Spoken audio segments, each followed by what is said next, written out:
My name is Sara Camp Milam. I'm the managing editor of the Southern Foodways Alliance right here upstairs.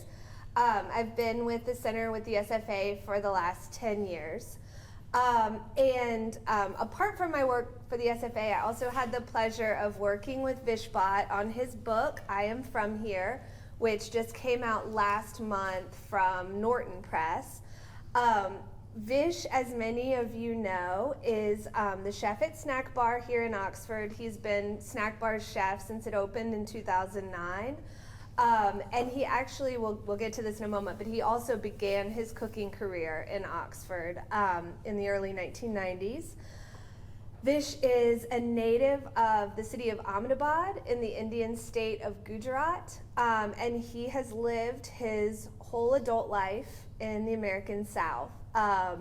So we'll talk a little bit about how that led to the title of his book, how he ended up in Oxford, how he began cooking. I'll ask Vish some questions, and we'll also leave plenty of time for you all to ask questions if you have them.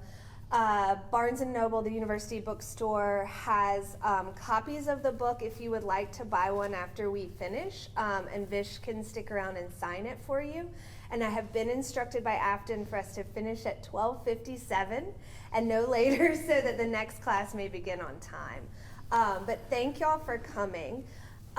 So Vish, let's start off by talking about the title of the book, I'm From Here. Sure. And I'm going to start off by saying that we don't care what Afton says. She's having fun in New York. So we'll do whatever we want to do, all right? But okay, let's go back to the She's going to see that on Facebook. Yeah, I know. But yeah, let's talk about the title of the book. Right. So several things. One, the obvious one is, and some of you may have had this experience when you look a little different in a place than what people think you should look like when you're from that place. The question you're asked is, where are you from? Which is then followed up by, if you answer, I'm from Oxford, or I'm from Kentucky, or I'm from Mississippi, or whatever it is that you say, is then immediately followed up by, no, where are you really from, right? And so I wanted to, make it as clear as I could that I am from here, that this is my home, this is where I have lived, this is where I've made my career, this is where I pay taxes, this is where I have a mortgage, et cetera, et cetera, et cetera. So that's one of those. The second one is, of course, this idea of belonging. Who belongs, right? I mean, who determines who belongs? I mean, why are there arbitrary rules that just because somebody's family got here a generation before mine, they belong, and I have to wait, right? If I say I'm from here and I'm contributing, and I'm a member of the community, active member, then why can't I claim the community? So that's another chain there. And then, of course, we're talking about sort of globally that we all belong, right? That we all have a place on this planet. We all have something to contribute. And therefore, we're all from here, including myself. So however you guys want to look at it. So let's talk a little bit about that trajectory that got you to Oxford, and there's going to be a tie-in to the University of Mississippi also. But take us from, you finished high school in Ahmedabad, yes. And then take us. Right, so I finished high school, and then I was a bum for a year because, I couldn't quite figure out, what I wanted to do for college, and in India, college is a little bit difficult. You choose your trajectory in high school, so I had chosen science, and so I was going to go to science college, and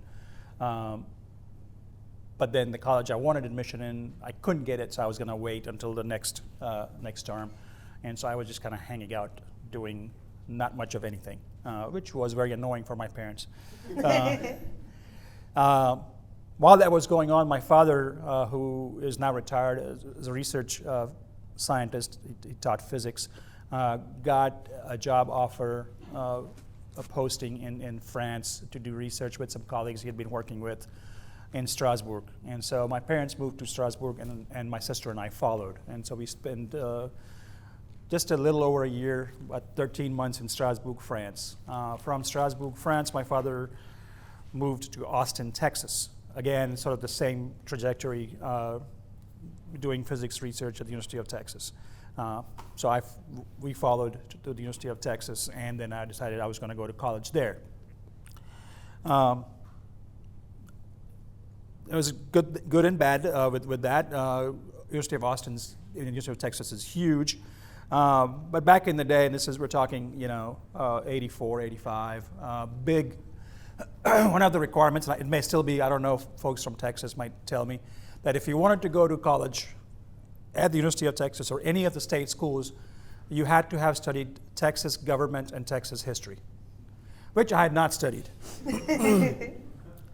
And so I was told to go enroll in a local high school and study those while I took English, 101 and like sociology 101 or something like that. So I took 2 classes at the University of Texas while I studied Texas history and Texas government at high school for a semester, which was really weird for the high school kids, and it was really weird for me.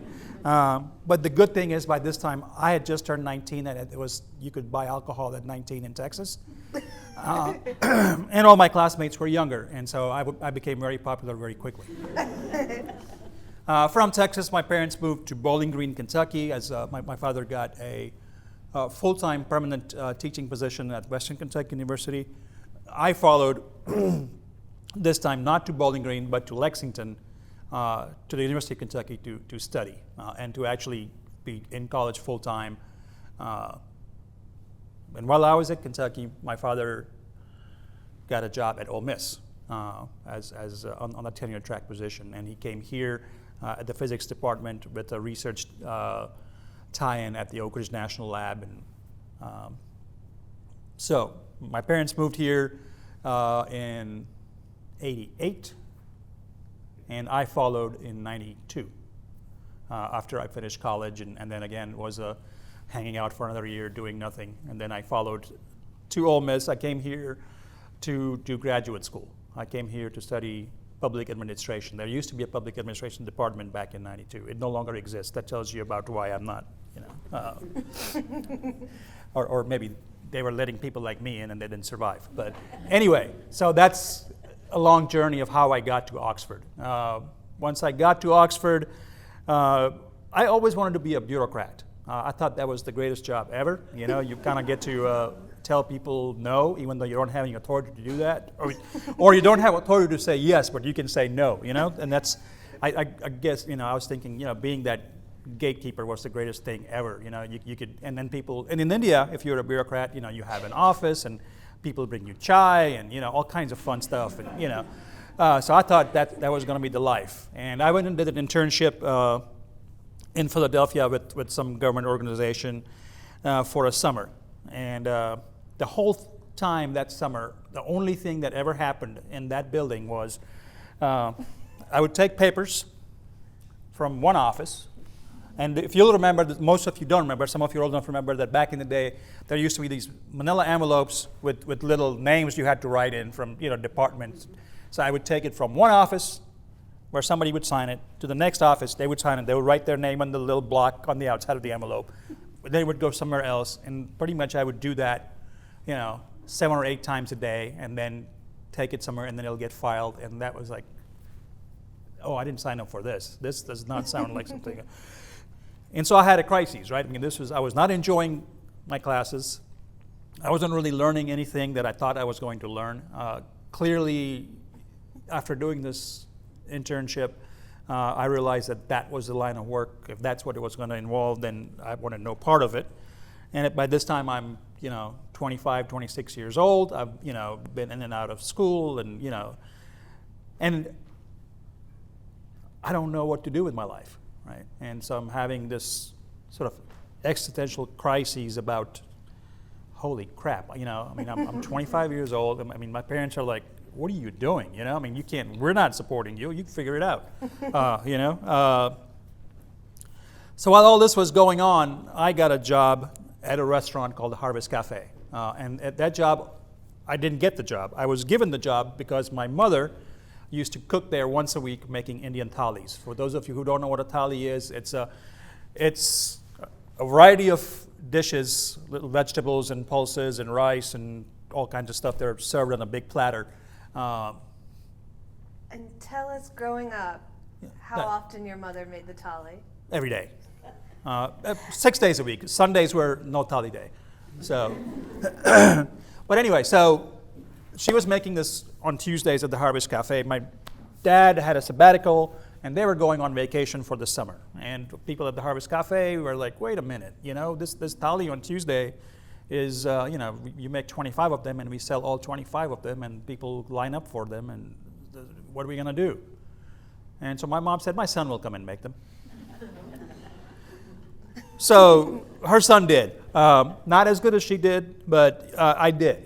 And what I realized when I was in that kitchen is that inherently by growing up in the family I had grown up in and watching my mother and my grandmothers cook and being in midst of all that, I had picked up some skills I didn't know I had.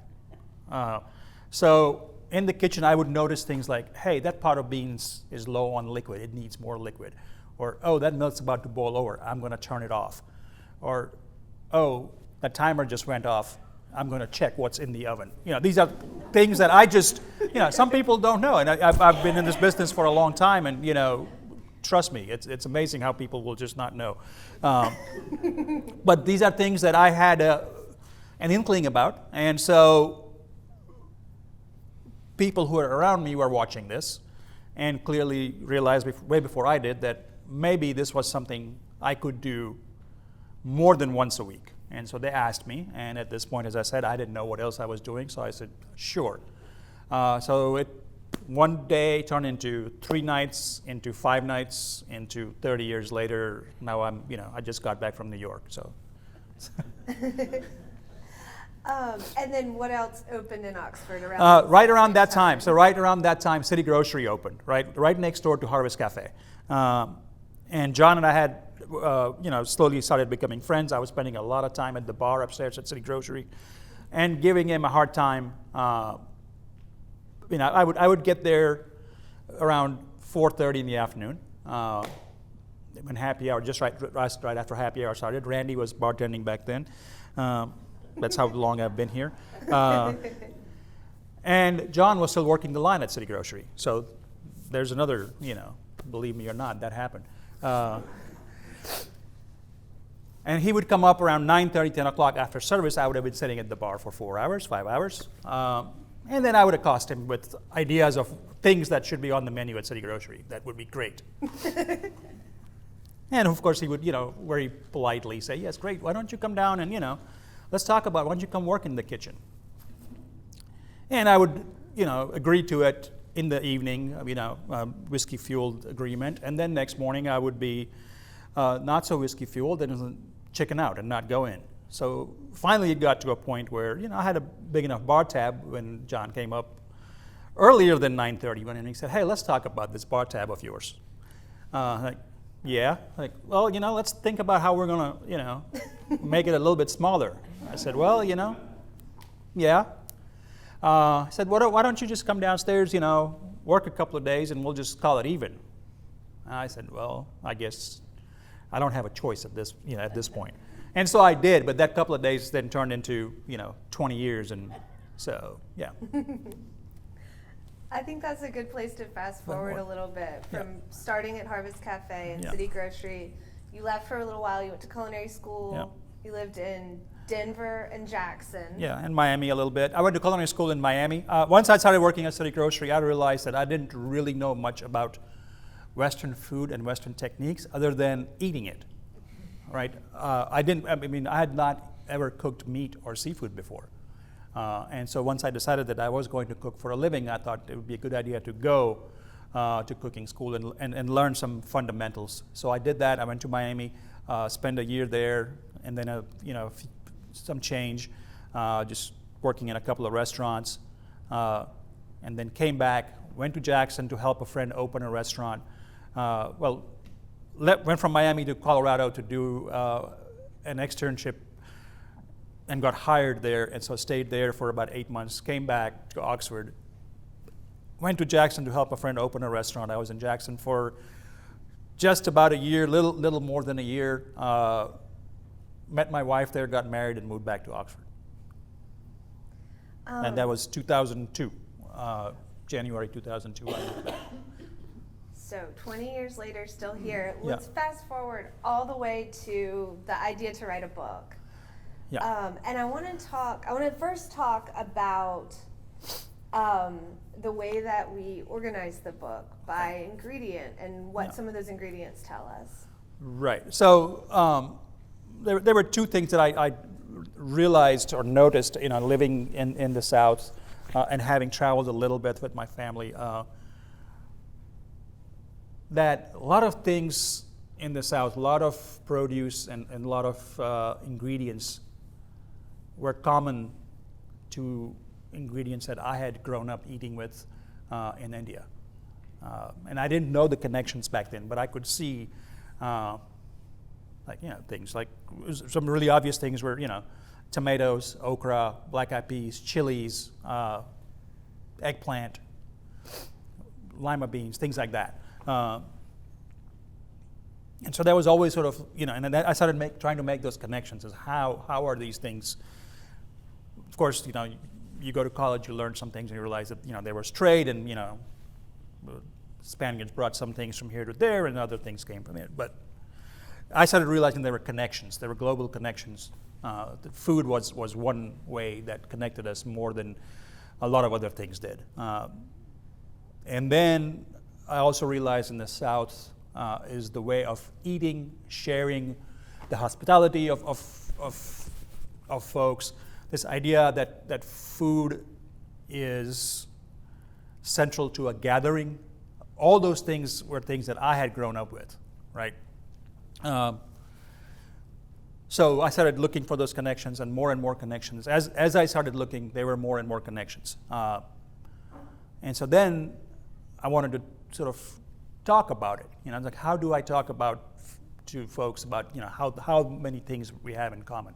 That's where the wonderful Southern Foodways Alliance came into play, because I started meeting, through SFA, I started meeting chefs and scholars who were talking about these connections. And all of a sudden, I had a place where I belonged, where my ideas were not so weird and wacky just to myself. Like, no, you actually have a point. Here's some reading material you can go read, or here are the connections. Or if I don't know, go talk to Jessica Harris, or if she doesn't know, go talk here. And then all of a sudden, you have these connections. And once I started making those connections, and I started getting a little more involved in cooking and participating, and getting to meet chefs across the South, and listening to their stories, I wanted to tell my story, because at that point I felt that what I have to share is also important, and that's how the idea of the book came about. Yeah. And you, are by no means the only chef with Indian roots or South Asian roots in the South. Tell us a little bit about that community that you've built. Right. So there are several. Clearly, South is a big place, and there are a lot of folks who are from South Asia or other places that have gone in the restaurant business. But this particular community we met through the Southern Foodways Alliance. We call ourselves Brown in the South. So it's Mehrban Irani and I who first started talking to each other. He is the head of the Chai Pani restaurant group. And then we, sort of Chiti Kumar, who's a friend, and she's in Raleigh. And then Asha Gomez in Atlanta, and Maneet Chauhan in Nashville, sort of formed the core group. And then Sam Four, who is in Lexington, and a few other folks from around the country. We started talking about, what does it mean for us as chefs of Indian descent to be working in the South? I mean, what is it? Are we Indians who work in the South, or are we Southerners who happen to be of Indian descent? My overwhelming notion for myself is that I am a Southerner who happens to be of Indian descent. For some of them, it was we're Indian who live in the South and have made this our home. And so that was a discussion that we were having, and say, well, this is a discussion we can share with with a greater audience, because it is the right time to have these conversations, because these conversations need to be had. Like, what roles do people like us who move here from somewhere else play in the South that is always been diverse, but is clearly not stagnant, has never been stagnant. And so how do these stories get told, or who should tell the stories, or why are those stories important? And so we started, the only way we knew as a collective of these 5-6 folks was like, we know how to cook. That's what we know how to do. And we also know that people like to eat. So we took those two things, and then of course then going back to this element of, hey, there are so many ingredients in common. So why don't we cook with those ingredients? Make suppers that with things that people have grown up with. And remind us what the connections are. And so that's what we started doing.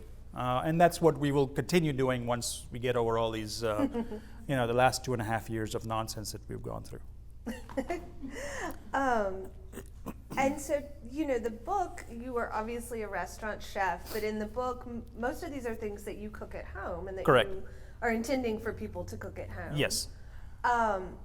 But tell us a little bit about, the process of adapting and writing out your recipes and telling the stories that go along with them. I don't, so Sara Camp, has helped me a lot with this book. So it's a kind of strange conversation to have. It's just like, well, I'm going to talk about this. Have it with them. Yes. So anyway, I knew that I wanted to do a book that was broken down by ingredients, because that was, what I was trying to do is show sort of how global these ingredients that we think are very Southern are, right? So rice, okra, tomatoes, peas, peanuts. Peas and beans, peanuts, stuff like that, right? And not just Southern, but also Indians think they're all Indian. And, people from Egypt think they're all Egyptian. So, like, hey, so let's talk about these ingredients. And then, so the idea was to then do recipes that were very Indian to very Southern, and sort of do a transition, along with some more other international flavors that also happen to exist in the South, like things like, influence of Lebanese food, or something with a little bit of a Mexican twist, because these are also folks that have been in the South for a very, very long time and been a part of this fabric. So that's how, once we broke it down, then we would sit down and pick out a list of 10, 15 recipes, and it's like, okay, this one makes sense, that doesn't make sense. And then I would, I had a lot of working recipes already, because I'd been working, in kitchens for a while by this time, and so then I would have the scribble of a recipe and a scribble of a head note, and then I would type up a bunch of stuff from, sort of Sunday, Monday, Tuesday, dump everything off to Sara Camp on a Wednesday. And then she would spend, after her, 2 full-time jobs of working here and being a mother, go through all my scribbles, and then we would meet on a Saturday or Sunday, and then we would sit face to face, and then have a conversation about, okay, this is what you wrote. Is this what you're trying to say? And 80% of the time it was. Sometimes it was like, no, that's not at all what I was doing. I just kind of went off on a tangent, and then she would like, okay, well, let's talk about it. And then she would help me clean it up, and then by the time it was done, it would be this beautiful, concise little paragraph with, sort of distilled version of what I was trying to say, like right there in front of me, and a recipe all nice and neatly organized. That's very generous. But oh gosh, I'm sorry. That was the one thing I wasn't supposed to do. Yeah, you are. But I do want to, I think I want. good? I want to dispel the notion that this is, sort of like a simplistic Indian Southern fusion. It is not. Because it's not, and I think in some studies some circles of food studies, fusion is kind of a taboo word of like, you can't just mash two things together without meaning or without context. So you're talking about the stories behind this recipe and maybe a time when you shared an Indian recipe with your Kentucky in-laws or vice versa. I want to kind of circle back to the way in which you've brought in other Mississippi communities in Mississippi or Gulf Coast. You talk about Vietnamese shrimpers in Louisiana. You talk about the Lebanese influence in the Delta. You talk about Sicilians. Sicilian New Orleans. So rather than, a fusion of just two things, this is sort of a look at a broader experience. Yes, it is. I will tell you guys this. If the 90s never happened, fusion would not be a bad word. It's just, you can certainly adapt, and this is, I'm going to go off on a tangent here for just 1 minute. You can adapt recipes. You can have influences, as long as there is some thought put behind it. But you can't just take one thing from one place and another thing from another place and a third thing from a third place, put it on a plate and think it's going to be great. And that's what happened, and that's what a lot of people that didn't really have or didn't spend time to do a little bit of work came up with, and sort of ruined this notion of what fusing something or a fusion is. So yeah, it's a bad word because of those idiots, and I blame them. So before we open up to questions, you are almost at the end of a book tour that's taken you around the region and outside the region. You've eaten, I think, at some restaurants of friends and some that you'd never been to before. Yep. So tell us a little bit about the South that you've seen in the last 6 weeks. It is so much more dynamic than I've been talking about. Once I've actually gotten out and been in these places, and there's always this notion that there are fun things happening in places. Atlanta is an obvious example, but we're not just talking Atlanta. We're talking about places like Fairhope, Alabama, which I was there for about 4 hours signing at the Page and Palette, lovely bookstore that has a bar in it. I think every bookstore should have a bar in it. So if you will, guys, please sign a petition and send it to Richard. That'd be great. But so the folks there, were asking me, and these are mostly Fairhope folks. Everybody had a nice tan, and everybody was. So I was there in sort of mid-August, and so it was still, getting out of the boat season, and they were talking about going fishing and this, that, and the other, and, having beers. And their question to me was, hey, how long are you in town? And I was like, well, actually I have to leave tonight to get to an event that I had to do in Orange Beach. Poor me, I had to go to Orange Beach. But and they were like, well, if you have time, you should go to this restaurant. And I thought it would be some fish fry place, right? Because, that's what I think of Alabama Gulf Coast restaurants, and that's really terrible of me, but that's been my experience. Like, no, there's this Peruvian couple who's been here, and, I think he used to teach at the University of South Alabama or something, but now they're doing Peruvian-style seafood dishes, but using fresh Gulf seafood. And you should come and, and so like, boom, that's just insane, It's like people are doing these things in places that you least expect them, and that's an amazing thing about this place that that we always think of, and maybe we don't, the people that live here, but maybe we do because we don't get out much. That this is the way our place should be, but it has always been so dynamic and so much. It has always had many influences from around the world, and while we do need to talk about sort of the obvious conflict that still exists, we also need to recognize that there's a lot more happening here than we want to acknowledge or we know about or people want to acknowledge for us, because sometimes it's folks who want to write a narrative and only want to write it one way, are refusing to see what else is happening and write the And let's not kid ourselves. Yeah, we do have really severe problems that we do need to talk about and address and fix.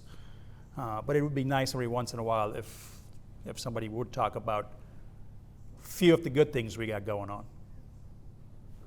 Maybe it's some of y'all, Yeah. and maybe some students. But should we? Do we have questions? For those of you that are in class, there will be a quiz on this tomorrow. So Is there anything else that you wanted to talk about? no, I don't know if they told you, but by being here, you are obligated to buy at least 5 books each. Yes, sir. Talk about grits. Grits in was the South question. And your cooking. Grits are great. So I mean, I don't know a lot about a lot of other cultures, but the few that I do know about a little bit. So we have something similar to grits. We have semolina, which we make in India. We make upma with, or we have cracked wheat that we use and cook in a similar way. Same thing with sort of that North Africa and Middle East where they use cracked bulgur and Turkey. So this notion that you have a grain that you break up and use as to make porridge with is pretty universal, right? They have congee in further east in Asia made with broken rice. So the concept does exist. So the grits, when I first saw them and first experienced them, weren't that different. The only thing that sort of was shocking to me was that they weren't seasoned. It's like, why is that such a beautiful thing not have any flavor? What's wrong with people using salt and pepper, right? And then once you use salt and pepper, maybe a little cumin and maybe a little, but that's just getting carried away. But yeah, so this notion of having something like a grit, I think is pretty universal. Mary Beth. I'll throw a question out. So when you eat things that you don't cook, things that are not things your mother prepared or things that you would cook. I know when I travel, I avoid Southern food. I eat whatever the specialty of the place I go to is. Tell me a little bit about things you ate as you were on your book tour. I ate. When you're on other. I ate really well while I was on book tour. So the first. I went on tour. I started on August 6th. August 2nd, we launched the book in Oxford. August 6th, I started traveling. And the tour was designed to take me to places where I had friends, right? Well, there's 2 reasons. One, because I needed help with promoting the book. I couldn't, people, you'll be shocked to know that people don't know who I am and just were not flocking to buy my book. And second, because we had not seen each other in 2.5 years. So I wanted to, this was a chance for me to sort of use them, but also visit. So it was a reunion tour of sorts. And so I ate really well. And I didn't really eat anything completely out of the ordinary because I was seeing friends. But I did, get to eat at Miller Union, and then I went to, went and had some sort of Mongolian fare somewhere on Beaufort Highway. I couldn't tell you where it was, but Meherwan and I went, and it's like, we got to try this out because it's all grill stuff, and he's got it Botiwala, which is a grill sort of place.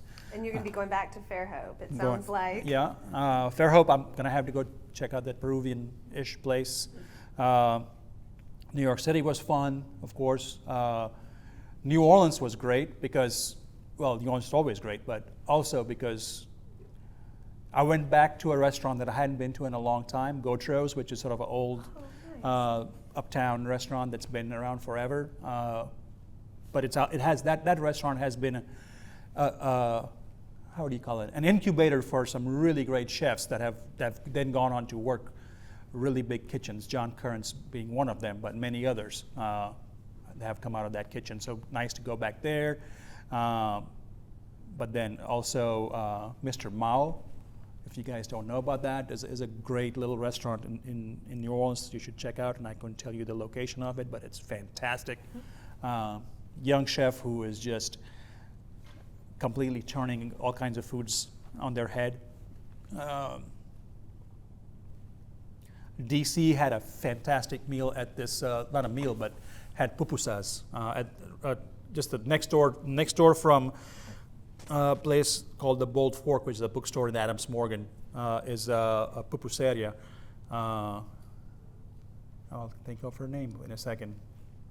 It starts with an A. But anyway, if you go to Bold Fork's Books, look to the right, and it's right next door. The best freaking cheese pupusas ever. I mean, so good. I got 2, and then I had to get 3 more to take to my hotel room to eat at night. So good. Where else? I mean, where else was I? Lots of, a few other places. Laser Wolf, brilliant if you can get in. Well, you can, just make sure you plan ahead. Don't plan on just showing up. But I like to eat, so, and it was nice to go places where I had friends who were willing to feed me. Anything. So I know, with a lot of these events, you or the hosts were cooking things from the book for people to try. Was there anything that you now want to try either at home or at Snackbar? No. No, no, that's not true. Not true. If I could cook all of the food at Miller Union here, I would. I mean, it is. Tell folks, in case there are people who don't know about Miller Union. Why don't you tell them? This is more, that's your department. You hop in. So Miller Union is a restaurant in Atlanta. It's been open for, what would you say, 12-ish? Yeah, 12 years, yeah. Stephen Satterfield is the chef, and it is by no means vegetarian, but does great things with vegetables. And he also has a cookbook, Root to Leaf, that's very vegetable-centric.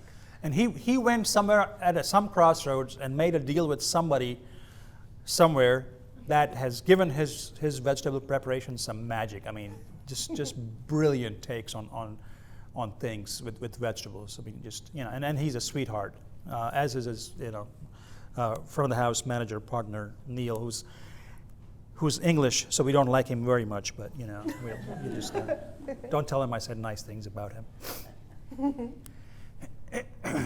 So good Miller Union. Yeah, Veggie-centric, I'm guessing. Yeah, lots of vegetables and some fish. Yeah. Any other questions for Vish? Yeah. I'm curious about your thought on the availability of ingredients, and as things that were not accessible, they're becoming more and more accessible, like fresh fish from across the country. And whether or not you think, how does that fit into the South versus potentially in Indian culture? I had an interesting conversation with somebody recently about the idea of masala, Sure. a mixture, as opposed to what we use in the South so often, which we call a melting pot, and kind of the consequences of that. How do we honor the histories of those ingredients while blending them and using them? Right. So there are 2 sort of parallel questions here. One is, the world is getting smaller and smaller, right? And how do we, in our tradition, how do we maintain those in that context when everything is available to everybody all the time? And then the second context is, now that we have access to this, how do we honor the places where those things came from, right? And still maintain traditions that are ours. And I'm not exactly sure how that happens, because of course the world is dynamic, it changes, it continues to change. Food especially has always been evolving, right? So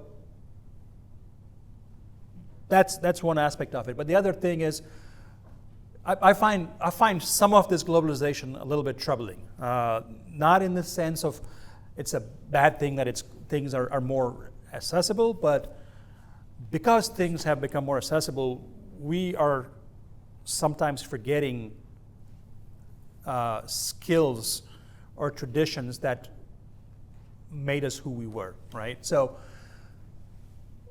what makes the Mississippi Gulf Coast special? It makes it special because you have this tradition of supporting local fisher folk and having those foodways. Now, if these casinos that are allowed to open on the Mississippi Gulf Coast have no obligation to serve Gulf Coast seafood, then we are doing a disservice to our entire community. Now, I have nothing against the casinos serving teriyaki, but there should be some sort of an agreement. It's like, hey, you can do that in your dining room, but 20% or 30% of your menu has to come from these fisher folk, whose land your casino is built on, right? So that's the conversation we need to have, not just, this is a small example, but globally. The second part of that question is, what happens if, yes, now, I can go to Kroger now and buy garam masala. 10 years ago, I couldn't do that. 5 years ago, even it was difficult, but now it's here. So that's when sort of learning about a culture comes in, right? Just because garam masala is good in something doesn't mean it needs to go in everything, right? If you want to make gumbo with garam masala in it, fine, that's okay, you can do that. But don't forget to make it the other way, right? So remember, and then you can, once you know the basics, then you can riff all you want, but don't start riffing without knowing the origin. Does that make sense? And I don't know if that answers your question, but that's,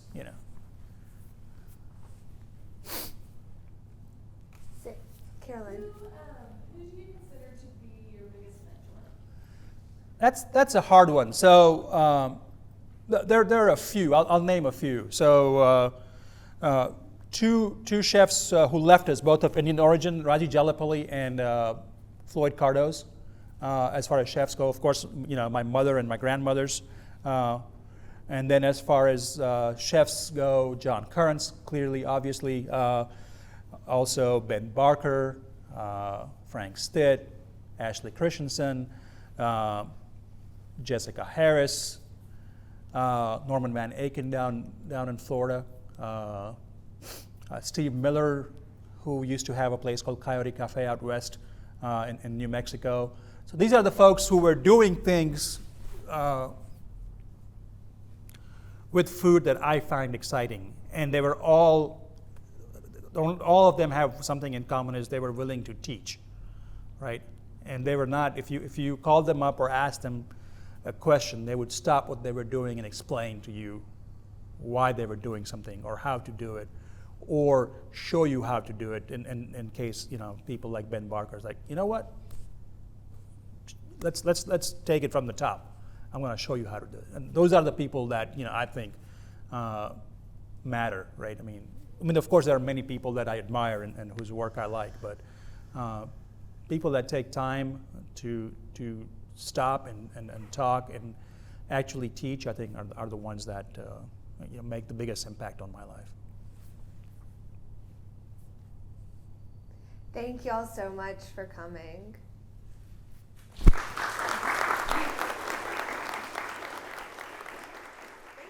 Thank you.